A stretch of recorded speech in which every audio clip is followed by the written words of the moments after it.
Next gen நேர்கள் அனைவருக்கும் எனது இனிய வணக்கம். நான் உங்கள் டிஜே சுந்தரபாண்டி, சிவகாசியிலிருந்து. நேர்களே, தற்போது பார்க்க போகிற விஷயம் என்ன அப்படிங்கும்போது, 2025ஆம் ஆண்டு ஜூன் மாதத்தில் கிரகங்கள், கோச்சார கிரகங்கள் ஏற்படுத்தும் மாற்றங்கள் என்ன, உங்களுடைய வாழ்க்கையில் என்னென்ன முக்கியமான விஷயங்கள்லாம் நடக்க போகுது அப்படிங்கிறத பார்க்குறோம். அதாவது இந்த 2025 மறக்க முடியாத மிகப்பெரிய ஒரு அற்புதமான வருடம். ஏன்னா பல ராசி நேயர்களுக்கு மிகப்பெரிய ஒரு எதிர்காலத்தை, மிகப்பெரிய ஒரு நல்ல உயர்ந்த நிலைக்கு போகக்கூடிய அமைப்பை ஏற்படுத்தக்கூடிய விஷயங்களாக கிட்டத்தட்ட 3 கிரகங்களுடைய பெயர்ச்சி நடந்திருக்கு. சனி பெயர்ச்சி, குரு பெயர்ச்சி, அதுக்கடுத்து ராகுகேது பெயர்ச்சி. இந்த கிரக பயிற்சிகள் பார்த்திங்கன்னா எப்பொழுதுமே பொதுவாக ஒரு வருடம் எடுத்துக்கிட்டால் மேக்ஸிமம் பார்த்திங்கன்னா குரு பகவான் மட்டும்தான் ஒரு வருடத்துக்கு ஒருக்க மாறுவார். அதுக்கடுத்து பார்த்திங்கன்னா மேக்ஸிமம் ராகும் கேதுவும் பயிற்சி ஆவாங்க. ஆனால் 3 கிரகங்களும் பயிற்சி ஆகுது அப்படின்னா அது 30 வருடங்களுக்கு ஒரு முறை தான் இந்த செயல்பாடே நடக்கும். ஸோ அந்த செயல்பாடு ஒரு அற்புதமான விஷயங்கள் நமக்கு இப்போ நடந்திருக்கு. இந்த மே மாதம் எண்டுக்குள்ளே எல்லா கிரக பயிற்சியும் நடந்துருச்சு. அதாவது சனி பயிற்சி நடந்துருச்சு. வருடக்கோள்களான சனி பகவான், குரு பகவான் மற்றும் ராகுகேது பகவானுடைய செயல்பாடுகள் ஆட்டோமேட்டிக்காக அவங்க ஒரு ராசியிலேருந்து இன்னொரு ராசியை நோக்கி பயணிச்சிட்டாங்க. ஸோ இந்த பயணங்கள் மூலமாக ஒரு மாதத்தின் துவக்கம் அப்படின்னு நம்ம சொல்லுவோம். ஒரு கிரகங்கள் மொத்தமாக பயிற்சி ஆயிடுச்சு. ஸோ அந்த வருடத்தில் அந்த மாதத்தின் துவக்கம் எப்போ அப்படின்னா கரெக்டாக ஜூன் மாதம் தான். இந்த ஜூன் மாதம் தான் ஒவ்வொரு ராசிக்காரர்களுக்குமே மிகப்பெரிய நல்ல மாற்றங்களும் என்னென்ன விஷயங்களில் கவனமாக இருக்கணும் அப்படிங்கிறத சொல்லக்கூடிய விஷயமாக இருக்கிறது. ஓகே, இது ஒரு விஷயம். இதில் இந்த நம்ம மாத கிரகங்கள் அப்படின்னு சொல்லி பார்த்தீங்கன்னா, நம்ம ஒரு மாத பலன் எடுக்கணும்னா மெயினாக அதுக்கு எந்த கிரகத்தை எடுத்துக்கிறோம்னா சூரிய பகவானை மட்டும்தான் எடுத்துக்கிறோம். சூரிய பகவானை அடிப்படையாக கொண்டு தான் மாத பலன்கள் மெயினாக எடுக்க முடியும். ஸோ மற்ற கிரகங்கள் அந்த எந்தெந்த ராசியில் எத்தனாம் இடத்துல இருக்காங்களோ அதனுடைய தன்மையை வச்சு தான் நம்ம நிர்ணயம் பண்ணுறோம்.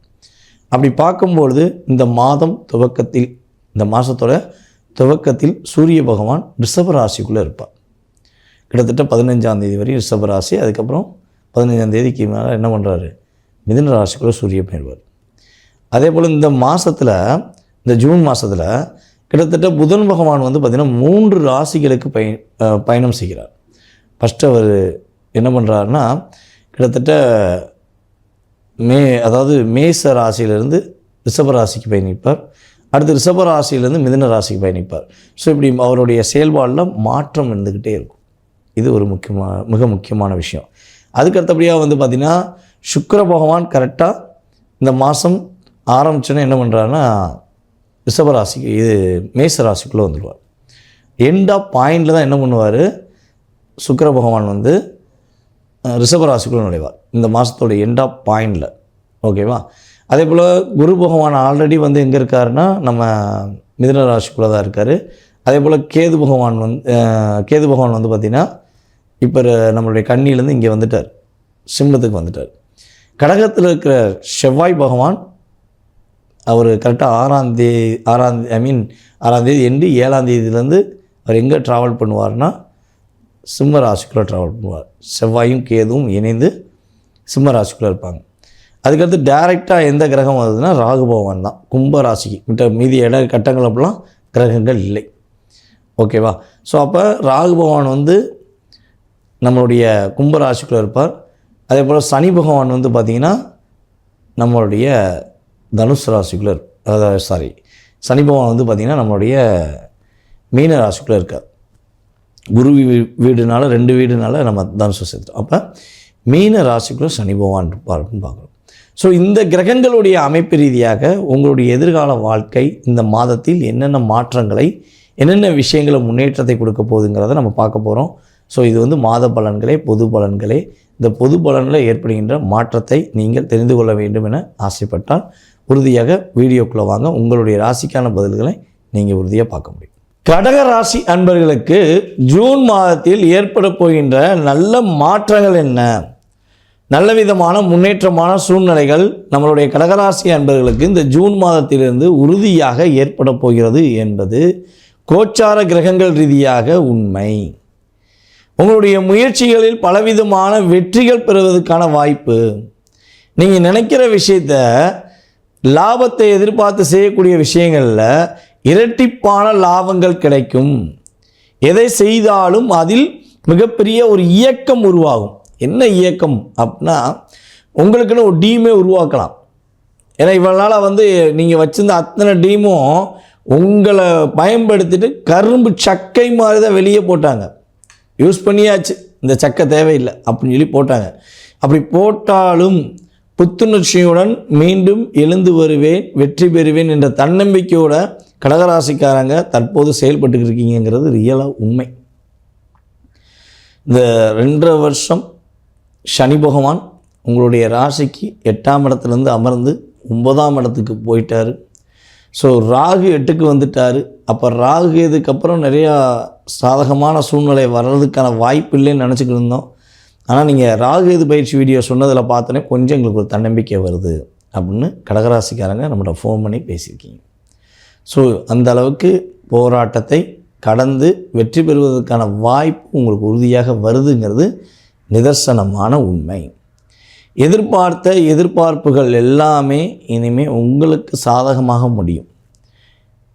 உங்களுடன் இருப்ப ஒவ்வொரு நண்பர்களும் உறவினர்களும் உங்களுக்காக இனிமே அதிகமாக அக்கறை செலுத்துவாங்க. உங்களுடைய ஒவ்வொரு செயல்பாடுலையுமே ஒரு மாற்றம் உண்டு. இதில் இன்னொரு விஷயம் பார்த்திங்கன்னா, இந்த கிரகங்களுடைய அமைப்பு ரீதியாக பார்க்கும்போது புதிய தொழில் தொடங்குவதற்கான அற்புதமான காலகட்டம், புதிய தொழில் தொடங்குவதற்கான ஒரு அற்புதமான காலகட்டம் தான் உங்களுக்கு கிரகங்கள் வாய்ப்பளிக்குது. ஸோ உங்களுடைய ராசிக்கு 2ஆம் இடத்து அதிபதி சூரிய பகவான் இந்த மாதம் உங்களுடைய ராசிக்கு 11ஆம் இடத்துல அமர்ந்திருக்கிறார். துவக்கத்தில் 11லேருந்து அதுக்கப்புறம் உங்களுக்கு சூரிய பகவான் உங்களுடைய கிரக அமைப்பில் உங்களுக்கு மிகப்பெரிய ஒரு முன்னேற்றத்தை கொடுப்பதற்கான வாய்ப்புகள் உண்டு. சூரியனுடைய இயக்கம் உங்களுடைய ராசிக்கு 12ஆம் இடத்துக்கு வந்த பிறகு, 12ஆம் இடத்துல சூரியன் அமர்ந்த பிறகு ஒரு என்ன சொல்கிறேன்னா மறைமுகமான சின்ன சின்ன சிக்கல்கள் வரும். ஸோ ஆனால் அதை பற்றி பயப்பட தேவையில்லை. எதிர்கொள்கிறதுக்கான ஆற்றல் கிரகங்கள், மற்ற கிரகங்கள் எல்லாமே உங்களுக்கு சாதகமாக இருப்பதனால பயப்பட தேவையில்லை. வாக்கு கொடுப்பதில் கவனம் தேவை. 2ஆம் இடத்துல செவ்வாய் கேதுவோடு சேர்ந்துருக்கார். அப்போ கொஞ்சம் பட்டுன்னு வாக்கு கொடுத்துடக்கூடாது. உங்களுடைய பணி, உங்களுடைய செயல்பாடு, உங்களுக்கான வேகம், உங்களுக்கான உத்தியோகம் சம்பந்தப்பட்ட விஷயங்களை மட்டும் கரெக்டாக காய்நகர்த்துங்க. வேறு யாரோடைய விஷயங்களிலும் நம்முடைய கடகராசி அன்பர்கள் இனிமேல் தலையிட வேண்டாம். ஈஸியாக உங்களை நகர்த்தி கொண்டு போயிடுவாங்க. நீங்கள் ஒரு பிளான் போட்டு ஒரு காலையில் நாளைக்கு எந்திரிச்சோன்னே என்ன வேலை பார்க்க போகிறோம், இந்த ப்ராசஸ் வந்து இப்படி போகணும், ஸோ இதை முடிச்சுட்டு நம்ம பலபடியும் வீட்டுக்கு வரணும், நீங்கள் ஒரு பிளான் போட்டு வச்சுருப்பீங்க. நீங்கள் நேற்று நைட்டே போட்டிருக்கலாம். மேபி இது ஒரு எக்ஸாம்பிள் சொல்கிறேன். நீங்கள் போட்டது முதல் நாள் நைட்டே கூட இருக்கலாம். ஆனால் காலையில் நீங்கள் எந்திரிச்சோன்னே உங்களுடைய வீட்டு வாசல் முன்னாடி அண்ணே எனக்கு ஒரு ஹெல்ப் பண்ணணும், அக்கா நீங்கள் ஒரு ஹெல்ப் பண்ணணும் அப்படின்னு சொல்லி உங்களுடைய பேரை சொல்லி ஒரு உறவை சொல்லி உங்களை என்ன பண்ணுவாங்க, நீங்கள் போட்ட பிளானை அப்படியே உடச்சி விட்ருவாங்க. அப்போ நீங்கள் இந்த ஜூன் மாதத்தில் பொருளாதாரத்தில் நல்ல ஒரு நிலைக்கு போகணுன்னு ஆசைப்பட்றீங்க, பொருளாதார விஷயங்களில் ஒரு முன்னேற்றமான ஒரு இயக்கத்தை நோக்கி நீங்கள் பயணிக்கணும்னு ஆசைப்பட்றீங்க அப்படின்னா உங்களுடைய பணி சம்பந்தப்பட்ட விஷயங்கள், உங்களுடைய குடும்பத்தின் நலனுக்கான விஷயங்களை மட்டும் தலையிடவும். உங்களுக்கு வேலையில் பதவி உயர்வுடன் கூடிய ஒரு இடமாற்றம் கிடைப்பதற்கான வாய்ப்புகள் உண்டு. ஸோ இதை நீங்கள் தேவைன்னா பயன்படுத்திக்கலாம். ஓகேவா? இல்லைன்னா உங்களுக்கு இருக்கிற இடத்துல தான் இருக்கணும்னு ஆசை இருக்குது அப்படின்னா மேக்ஸிமம் பார்த்திங்கன்னா உங்களுடைய விஷயங்களை உங்களுடைய மேல் அதிகாரிகிட்ட இன்ஃபார்ம் பண்ணுங்கள். உங்களுடைய ஆப்ஷன் உறுதியாக மாற்றியமைக்கப்படும். பயப்பட தேவையில்லை. பேசாமல் இருக்காதீங்க. வெளிப்படையாக அவங்கள்ட்ட ஒரு என்ன சொல்கிறேன்னா அந்த ரிக்வெஸ்ட் பண்ணி கேட்போம் பார்த்தீங்களா, ஸோ அதை மாதிரி அவங்கள்ட்ட அப்ளிகேஷன் நீங்கள் கொடுக்கலாம். ஸோ கொடுக்கும்போது அந்த இடமாற்றத்தோட விஷயங்களை கண்டிப்பாக சேஞ்சஸ் பண்ணிக்கிறதுக்கான சூழ்நிலை உருவாகும் என்று பார்க்கும். வியாபாரத்தில் நல்ல வெற்றி உண்டு. உங்களுக்கு மக்களுடைய தொடர்பு கொஞ்சம் அதிகமாகும். நீங்கள் எந்த ஃபீல்டில் இருந்தாலும் அதில் வெற்றி பெறுவதற்கான சூழ்நிலைகள், கிரகநிலைகள் உங்களுக்கு சாதகமாக இருக்கின்றன.